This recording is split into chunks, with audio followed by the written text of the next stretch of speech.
Actualité, like for more info, global updates. news, Afrique Média Info Channel. L'activiste Nathalie Yamb persona non grata en France, les raisons de la colère de Paris. Compte Twitter de l'influenceuse suisse-camerounaise, Nathalie Yamb. Compte Twitter de l'influenceuse suisse-camerounaise, Nathalie Yamb.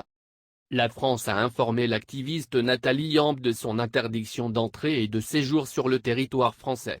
Dans un arrêté, pris le 12 janvier 2022, les autorités françaises lui reprochent d'attiser un sentiment anti-français sur le continent africain et de tenir des propos virulents à l'égard de la France.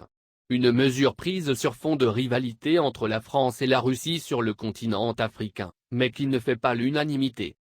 Très présente sur les réseaux sociaux depuis une quinzaine d'années, cette activiste suisse-camerounaise de 53 ans se fait véritablement remarquer en octobre 2019, à l'occasion du premier sommet Russie-Afrique organisé à Sotchi. Ce jour-là, elle cible très ouvertement la France qui, dit-elle, considère toujours le continent africain comme sa propriété. À partir de là, son discours panafricain, anti-impérialiste et ses sorties contre la France, qu'elle accuse de néocolonialisme vont trouver un certain écho sur le continent.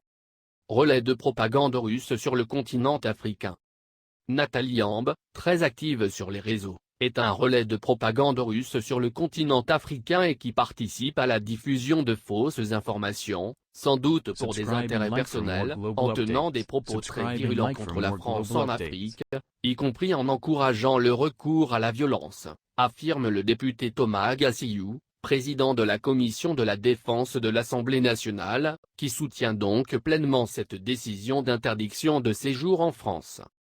Pour le chercheur Maxime Audinet, spécialiste de la stratégie d'influence russe en Afrique, Nathalie Yamb est effectivement devenue l'une des actrices de la lutte entre Paris et Moscou.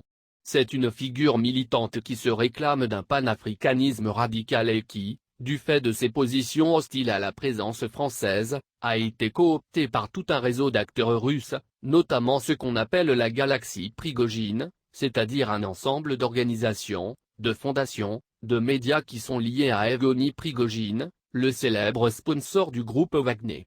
Je pense notamment au moment où en décembre 2019, Nathalie Yamb a été invitée par la Fondation pour la défense des valeurs nationales, organisation russe liée au réseau